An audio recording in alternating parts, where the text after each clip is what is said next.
Healing after toxic relationships, understanding emotional pain, trauma bonds, and learning to feel safe again. Hello everyone, and welcome back to Mind Matters. Today, we are talking about something deeply painful that many people experience quietly: healing after toxic relationships. Sometimes a relationship does not leave bruises you can see, but it leaves emotional exhaustion, confusion, fear, self-doubt, and a nervous system that no longer feels safe. Toxic relationships can happen in romantic relationships, friendships, family dynamics, or even workplaces. At first, everything may feel intense and exciting, but slowly the relationship begins to drain your peace. You may start questioning yourself. You may feel anxious all the time. You may feel responsible for fixing everything. And even after the relationship ends, the emotional pain can stay for a very long time. Today, we will explore what toxic relationships are, why they affect the brain and nervous system so deeply, what trauma bonds are, why leaving can feel difficult, how toxic relationships affect self-worth, and how emotional healing can slowly begin.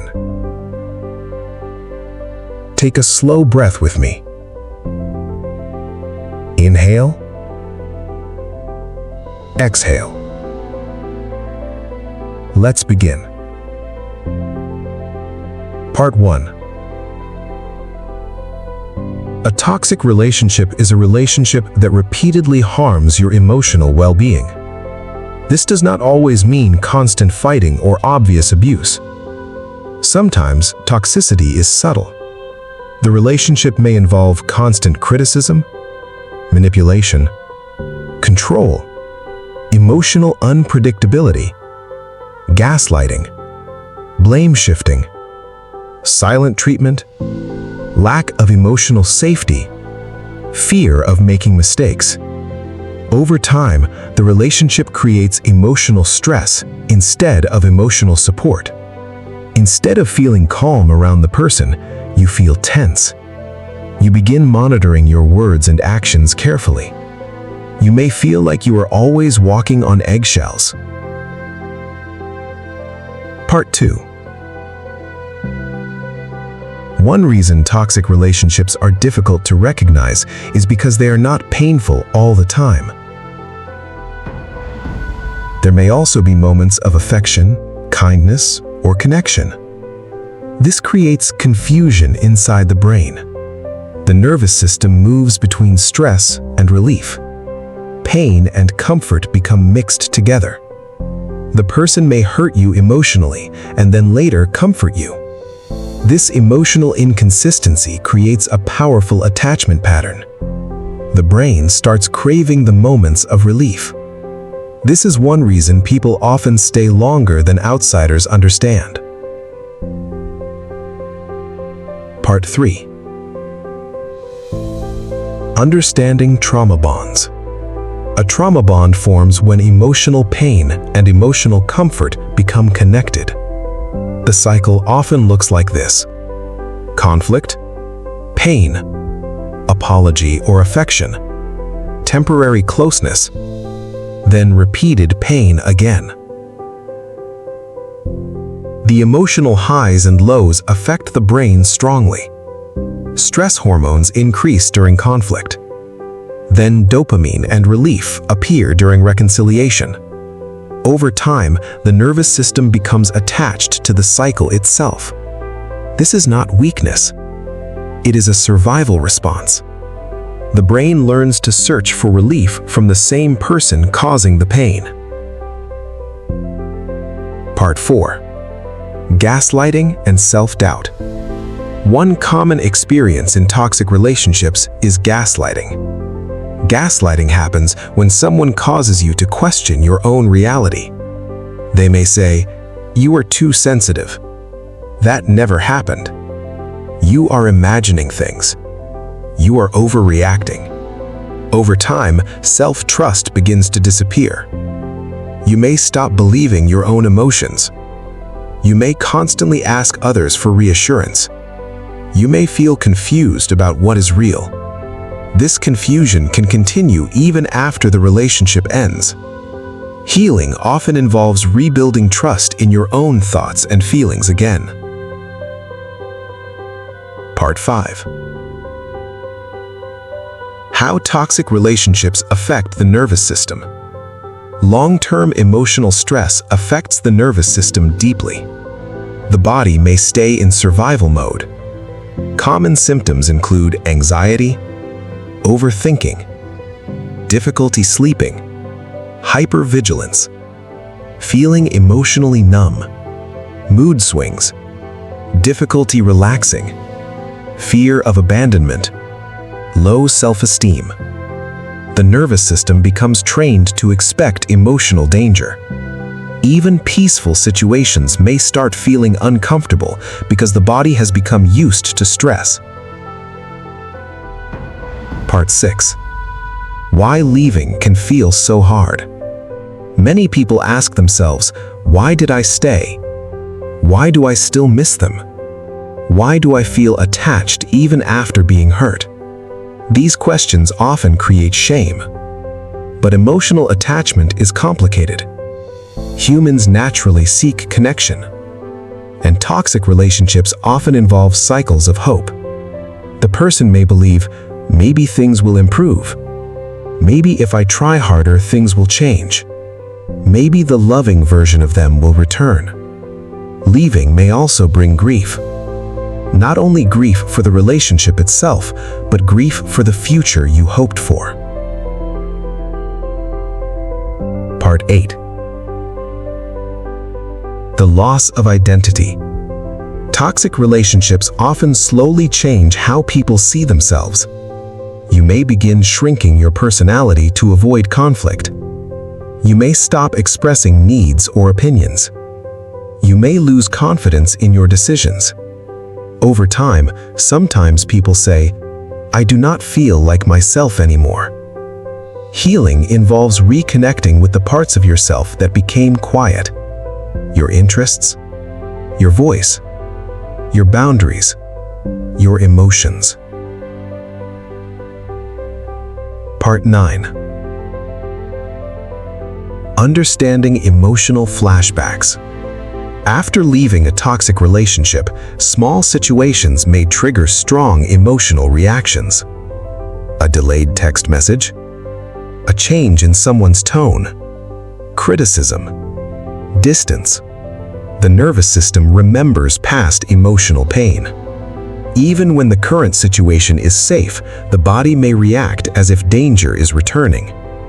This is why healing is not only mental, it is physical and emotional too. The nervous system must slowly learn safety again. Part 10. The importance of boundaries. Healthy boundaries are essential during healing. Boundaries protect emotional energy. Examples may include limiting contact with toxic people, saying no without guilt, protecting personal time, choosing relationships that feel emotionally safe. Boundaries are not punishment. They are protection. They help the nervous system feel more stable and secure. Part 11. Self-compassion after toxic relationships. Many survivors blame themselves. They may think, I should have left sooner. I should have noticed the signs. Something must be wrong with me. But healing requires compassion instead of self-punishment.